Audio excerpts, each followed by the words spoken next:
Bienvenidos a su espacio de Ética TV, su programa de Ética Ciudadana, que tiene hoy como invitado a Luis Holguín Veras, especialista en seguridad social, y quien ya, bueno, habíamos tenido la oportunidad de conversar con él en el viejo formato, ¿no?, de Ética TV. ¿Cómo estás, Luis?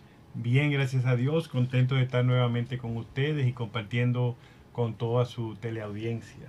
Bueno, vamos a hablar hoy de la inseguridad de la seguridad social, ¿no? Así es. Y Vale. volvemos a hablar de ello, ¿no? Sí. Ivette. Y volvemos a hablar de esa especie de desconocimiento y de bruma legal en la que se encuentran muchos dominicanos y dominicanas con respecto a su seguridad social. Y es bueno este espacio, no solamente para reflexionar sobre los destinos, ¿no?, del dinero, de los dineros de los contribuyentes, sino también un poco orientar a la población sobre lo que hay, ¿no?, sobre las nuevas perspectivas de la seguridad social en nuestro país. Luis, estamos muy contentos de que estés aquí, de verdad que sí. Y para un programa como este, que es precisamente hablar de ética, de aquello que concierne a las personas, la toma de decisiones, que nos conduzca a una sociedad más justa, ¿no? Hacia el bien común. Qué bien que te tenemos por aquí nuevamente, porque sigue siendo una preocupación de la sociedad dominicana. Y hacia dónde deben dirigirse las acciones y las decisiones, no solamente de la población, sino de quienes toman decisiones, ¿no? Así que gracias por estar por aquí con nosotros. Yo creo que ese tema de hacia dónde debemos dirigirnos es importante destacar que la seguridad social es un derecho fundamental consignado en la Constitución, precisamente en el artículo 60. Y yo creo que ahí tenemos uno de los grandes retos y uno de los grandes problemas que tenemos en el país, que las autoridades, que los órganos colegiados que tenemos, tripartitos, han perdido de vista el tema de su rol como órganos del Estado para actuar en base a los reglamentos, en base a las normas, en base a los derechos.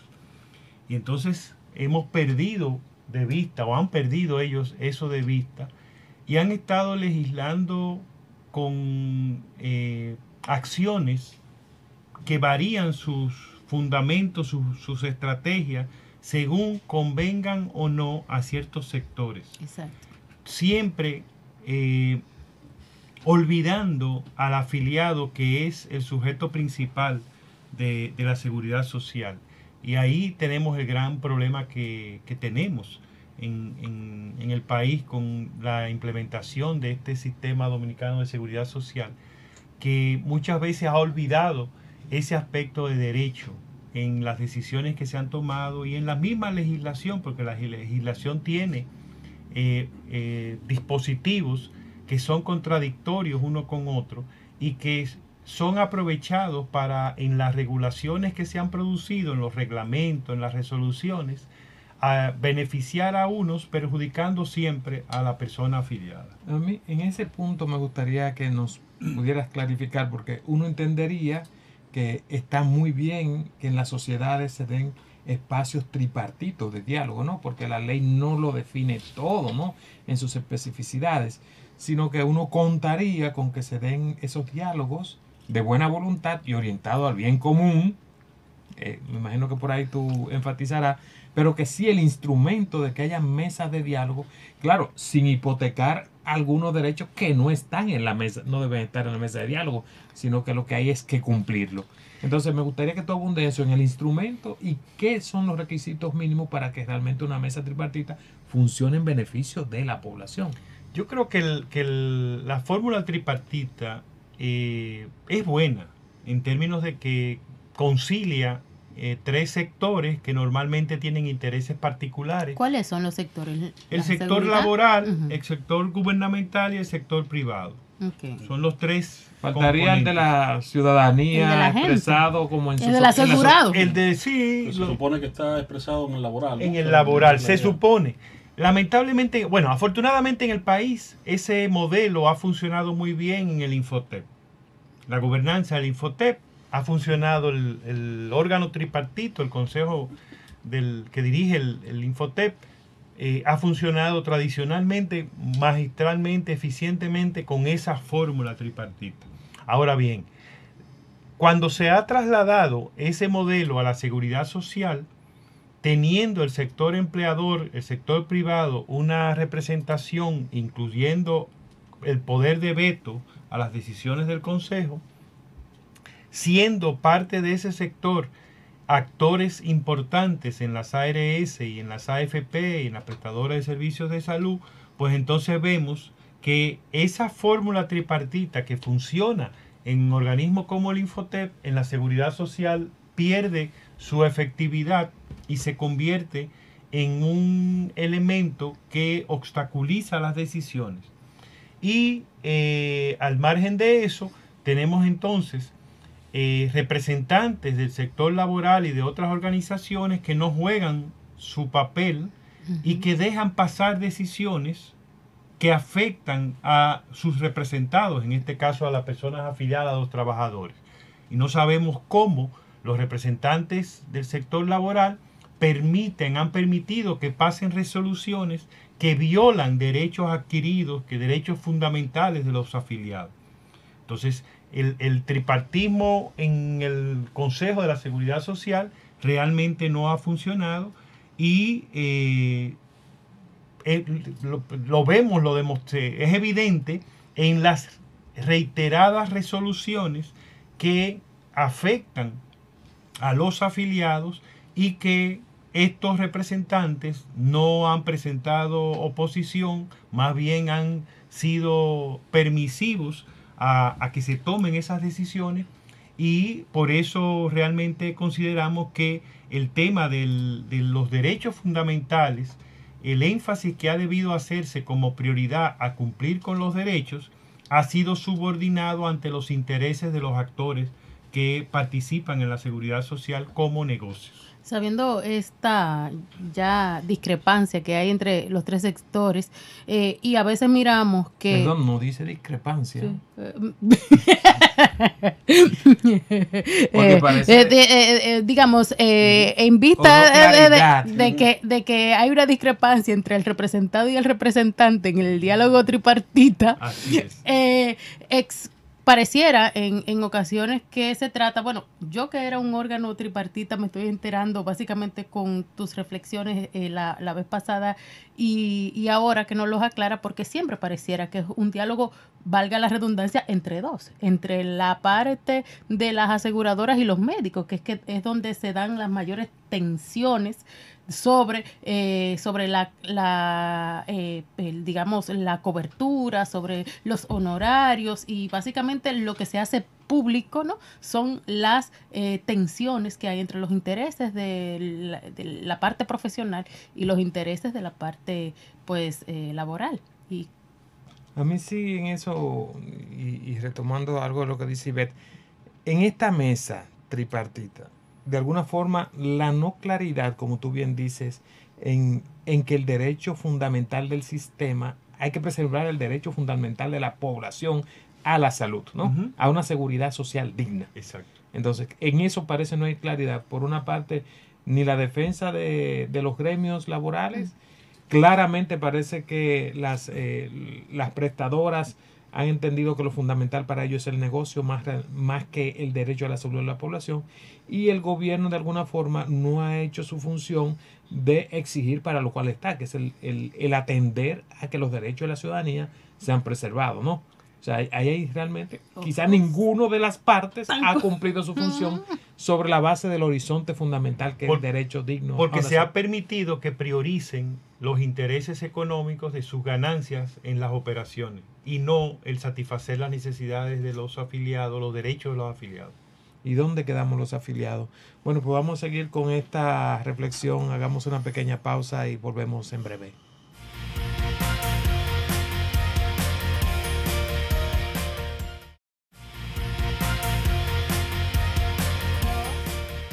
Gracias por acompañarnos en esta reflexión sobre el tema del derecho a una seguridad social digna por parte de la población. Y tenemos a Luis con nosotros, decíamos nuevamente, para seguir profundizando en ello.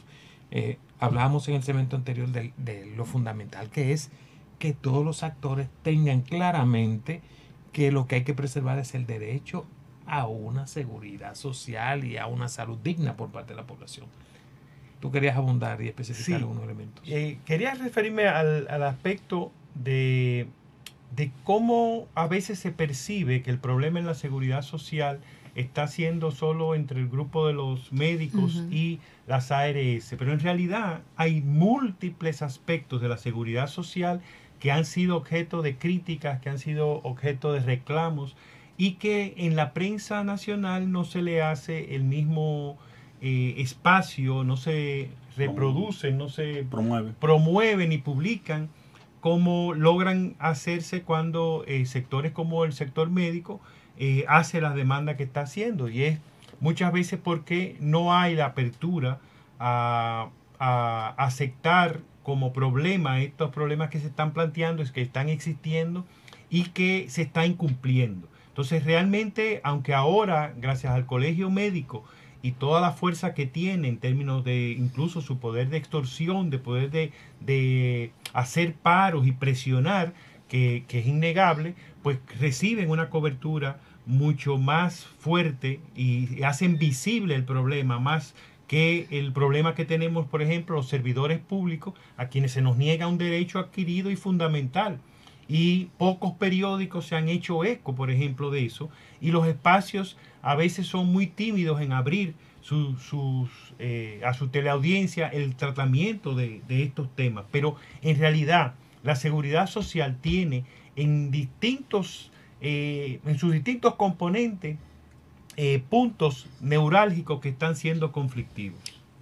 Me cabe la pregunta, Luis, de ¿qué podría hacer el asegurado, la sociedad civil cuando suceden estos vejámenes o donde se les retiran de manera pues consuetudinaria, se les retiran derechos de sus servicios de salud? ¿Qué puede hacer? ¿Cómo se puede organizar? Ya que existe únicamente ahora mismo 2 campanas que se escuchan en la sociedad, y la campana del afiliado es la que pareciera, ¿no? Que aunque Mario dice es el principio y el fin del sistema de salud, pero es la voz que menos se escucha. Entonces, sí.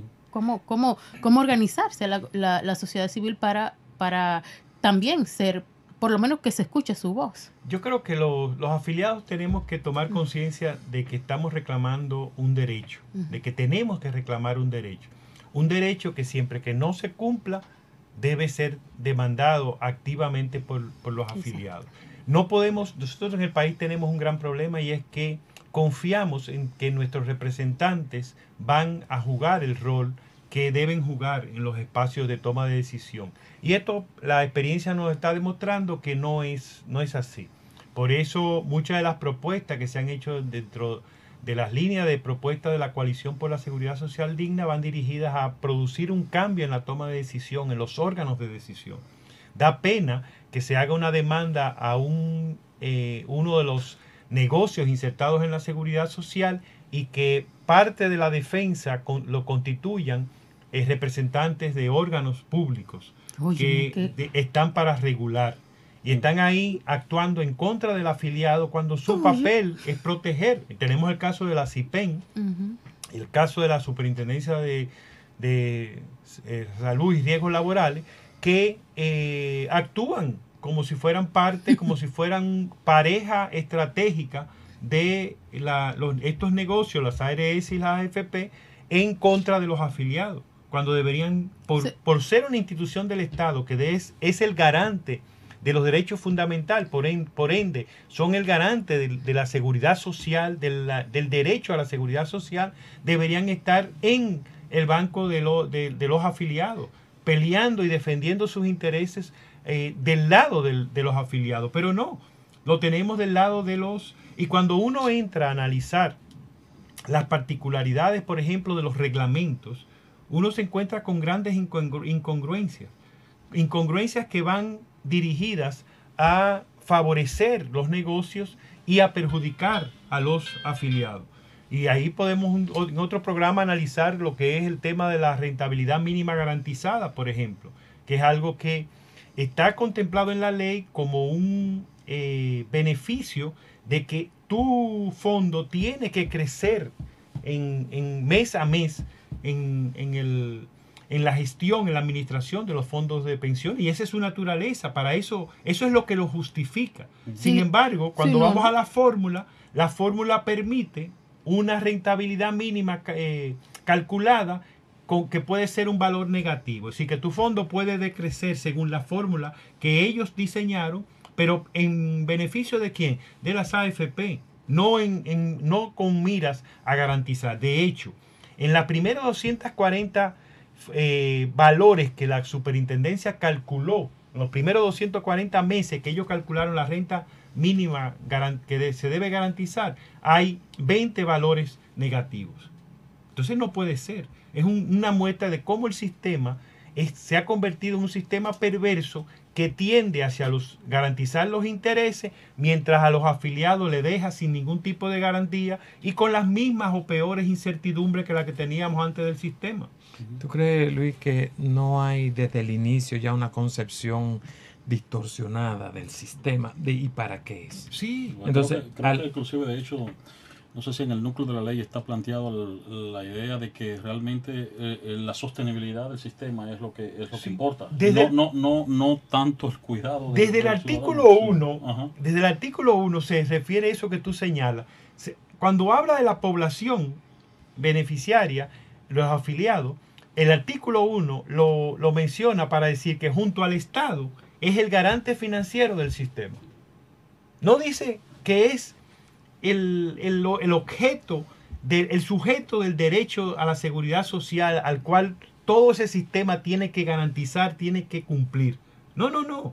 Te menciona para afirmar que junto al Estado es el garante de este sistema montado para los negocios. Es lo que está Y diciendo. cuando no se tiene claridad en ese fin, entonces todo lo demás se distorsiona. Y un instrumento que debe servir para el bienestar, para la justicia, para el cuidado de la persona y de la población, se transforma en un mecanismo de lograr beneficios económicos, que es lo que puede distorsionar todo el sistema. Vamos a seguir profundizando sobre este tema tan importante.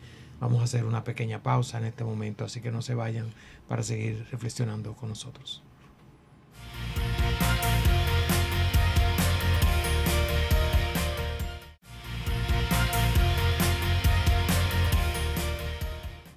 Continuamos en su espacio de Ética TV abordando el problema de la inseguridad de la seguridad social en República Dominicana con el especialista Luis Holguín Veras. Luis, en el segmento anterior hablábamos de cómo el sistema de seguridad social en República Dominicana está, digamos, montado inclusive desde la estructura misma de su marco legal, más bien para la sostenibilidad económica del sistema, más que para el servicio al ciudadano, ¿no? Sí, incluso contradicciones que hay en la propia ley 8701. La Constitución señala en el numeral 4 del artículo 74 que cuando hay conflicto entre las legislaciones, las autoridades tienen que escoger y aplicar la que más convenga al titular del derecho. Sin embargo, en la seguridad social, esas contradicciones no se prioriza la que más favorezca al titular del derecho, al afiliado en este caso, sino que se toman para favorecer los negocios. En el caso de los servidores públicos, el principal reclamo que estamos haciendo es que la misma ley 8701 reconoce a aquellos servidores públicos que están amparados por la ley anterior, la ley 379-81 de pensiones del Estado, lo que estamos amparados por esa ley. La ley en algunos artículos señala que nosotros tenemos derecho a permanecer en ese sistema. Pero hay otro artículo que dice que aquellos que pasen a una AFP no pueden volver al sistema de reparto. Con lo cual se niega el derecho, la irretroactividad de la ley y el derecho adquirido que hay. Pero el mismo Consejo Nacional de la Seguridad Social y la Superintendencia de Pensiones en distintas resoluciones reconocen que el proceso de afiliación se hizo con desinformación, desorientación y hasta traspasos automáticos, lo cual invalida entonces el proceso de afiliación. Ese paso del sistema de reparto a una AFP realmente queda invalidado porque no se siguió el debido proceso que pide la Constitución, que ordena la Constitución y la ley 107-13. Es decir que al perder de vista los derechos fundamentales, los derechos adquiridos de los afiliados, las autoridades han tomado decisiones solo tendenciadas a favorecer a las instituciones. En vista de este panorama, Luis, uno se pregunta, ¿cómo estábamos mejor? Si antes de que existiera un fondo de pensiones o ahora que sí existe el fondo de pensiones, porque pareciera que era mejor uno ir guardando mensualmente debajo del colchón e ir asegurándose un ahorrito para la vejez que realmente entrar en esta especie de sistema donde el coronel no tiene quien le escriba a sabiendas de que el coronel somos nosotros, los afiliados, los que contribuimos, los que ponemos nuestro dinero ahí. Sin dudas hay aspectos en donde se ha avanzado. La universalidad, el que no se ha logrado la universalidad, pero se ha llegado a más personas como beneficiarios. Ahora bien, donde está el problema es en el retorno, el servicio que recibimos los afiliados, los beneficios que recibimos los afiliados. La misma incertidumbre que teníamos antes la tenemos ahora. Porque en el caso de los servidores públicos, amparados por la ley 379/81, tenemos la ventaja de que tenemos una ley que nos ampara, que tiene unos parámetros, unos porcentajes de pensión establecidos con unos requisitos. En función del tiempo. Entonces, y de la cantidad de dinero que uno tiene. Y la edad. Y la edad. Pero en el caso de todas las demás personas del sector privado, por ejemplo, o los que entren nuevo a las instituciones públicas, no tienen esa garantía. Entonces tienen una garantía de un dinero que lo que le produzca ese fondo al cual ellos han contribuido junto con sus empleadores y que ha recibido un beneficio de rentabilidad y se ha incrementado. Pero según los estudios de la misma CIPEN, el retorno, las pensiones que van a recibir quienes alcancen el derecho de obtener una pensión, es menos de un 30% de lo que ellos ganaban. Es decir, que si tú ganabas 50,000 pesos, 100,000, vamos a poner 100,000 pesos para que sea más fácil el cálculo, tú vas a recibir menos de 30,000 como pensión. Wow. En la época donde vas a necesitar más dinero. Donde solo en medicamentos gastas tú mucho más de la mitad de ese monto. Entonces, ¿cómo vas a pagar casa? ¿Cómo vas a transportarte? ¿Cómo vas a alimentarte? Es decir, es un sistema perverso en el sentido de que no garantiza la pensión viene a ser un sustituto económico del ingreso que la persona tenía cuando ya no tiene posibilidad de obtenerlo. Ese es el objeto de la pensión. Sí. Entonces, ¿qué beneficio tiene? Me hablan mucho de que ahora tú sabes cuánto has aportado, cuánto tienes en tu fondo. Pero ¿de qué me sirve un papel que me dice tú tienes 3 millones, 1 millón, 5 millones en tu fondo cuando eso no me sirve a mí para nada? Cuando eso lo que me retorna es una pensión mínima o cuando ni siquiera tengo derecho a una pensión, lo que tengo es derecho a una pensión subsidiaria de la que tiene acceso aquel que no ha trabajado tan bien y que necesita un ingreso.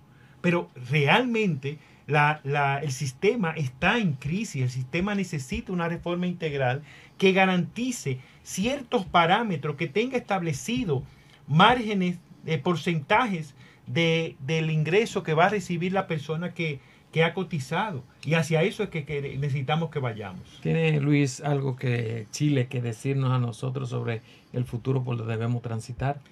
Yo creo que Chile tiene que reportarnos varias cosas.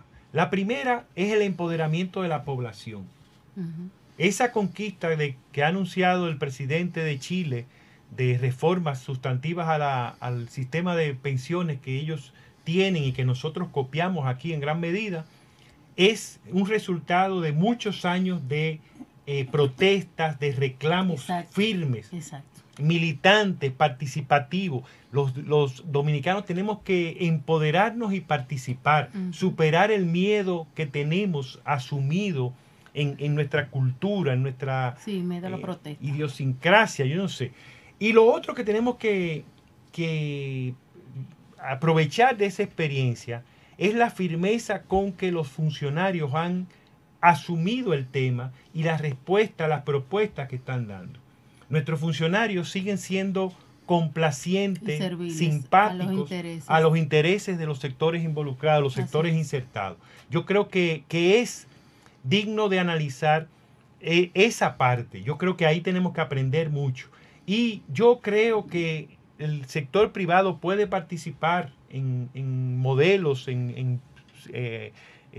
acciones que son parte de la seguridad social. Pero no para decidirlo todo. Pero no pueden decidir, no pueden tener la prioridad. No puede ser que aquí en el año 2020 se aprobara la ley 13-20, donde supuestamente se buscaba reducir las ganancias de las AFP y resultara una fórmula que, aunque bajó el porcentaje, aumentó la base de cálculo y el resultado es que ellas están ganando más que antes. Yo creo que hay que decir también que para el sector privado entender que éticamente vale más hacer negocios sin olvidar los derechos y los principios fundamentales de la ética, del bien común, de lo justo, porque al fin y al cabo nos conviene a todos y con ello aseguramos una sostenibilidad y un desarrollo que favorece para los negocios futuros.